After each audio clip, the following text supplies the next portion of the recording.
Wow, it feels surreal to be back here. Good morning, my wealthy family. I've never done a get to know me video, and we have almost 3,000 wealthy subscribers now, and I've been away for well over 1 month. So permit me to introduce or reintroduce myself to you. My name is Adeze, and I am called Ada for short. Ada. Ada is a name from the Igbo tribe of Nigeria, which means daughter of a king. So, I am the king's daughter. You want to know which king I'm talking about? Of course, the king of kings. He is my father. Now, growing up, I was always among the top in my class.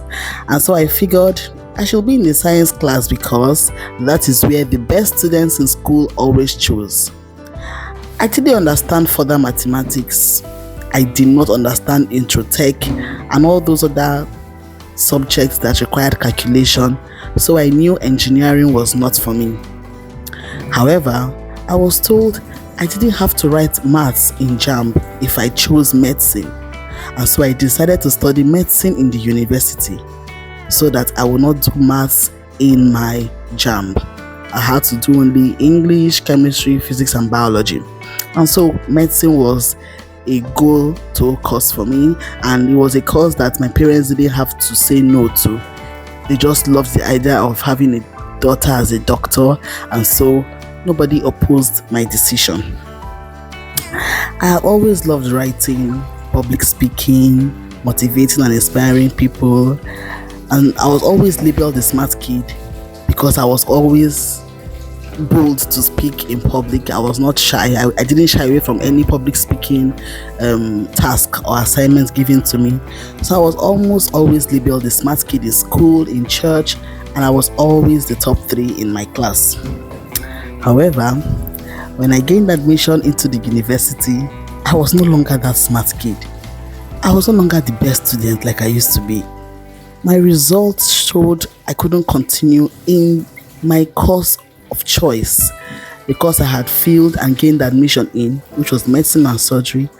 I could not continue the course because I could not meet up to the required cutoff, and so I had to withdraw from the program.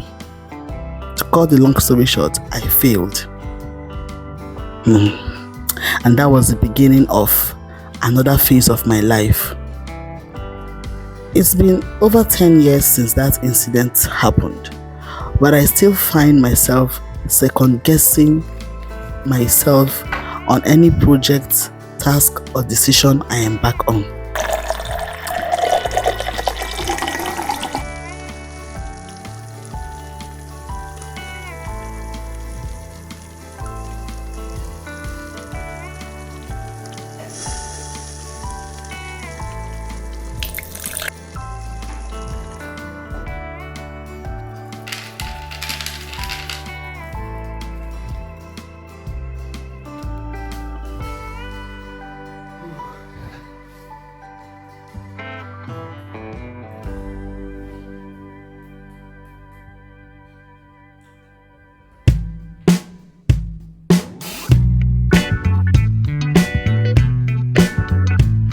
Talking about failure, watch this little drama here. I was trying to get the nuts into my mouth. I've seen several people doing it, but I just couldn't do it. Just watch. I kept trying.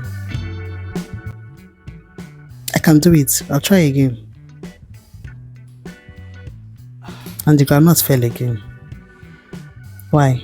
Am I a failure?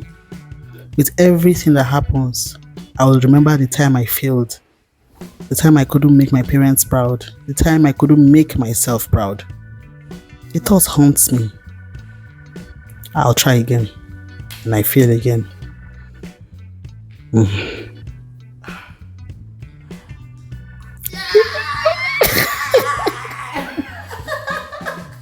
I did it! Yes. I did it.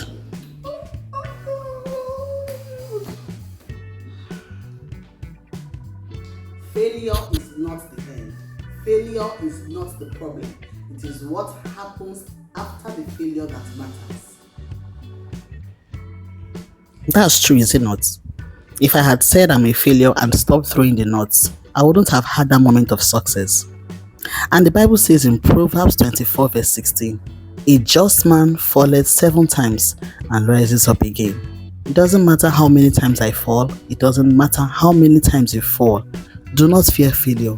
The problem is in remaining on the ground. Rise again. Psalm 34 verse 19 says, many are the afflictions of the righteous, but the Lord delivers him out of them all.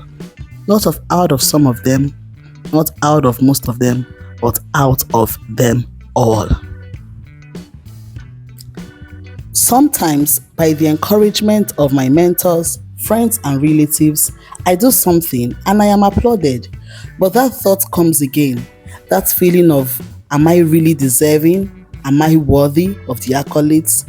I forget who I am most of the time. I forget I am capable.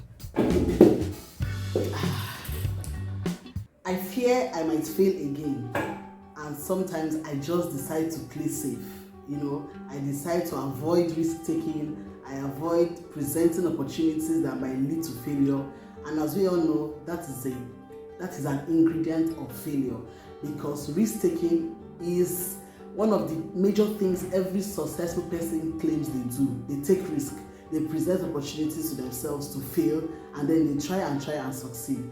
But after that incident, I found out that subconsciously, whatever would cause me to fail or be embarrassed or not succeed at something I'm sure I'm very good at, I will not engage in that task. I will just play safe and avoid it totally. Go round and round to ensure that I don't do it because I fear failure. Imagine. Do you know what fear is? Fear is false evidence appearing real.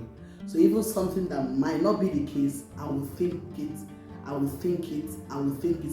myself out of doing what I know I can do because of the fear of failure.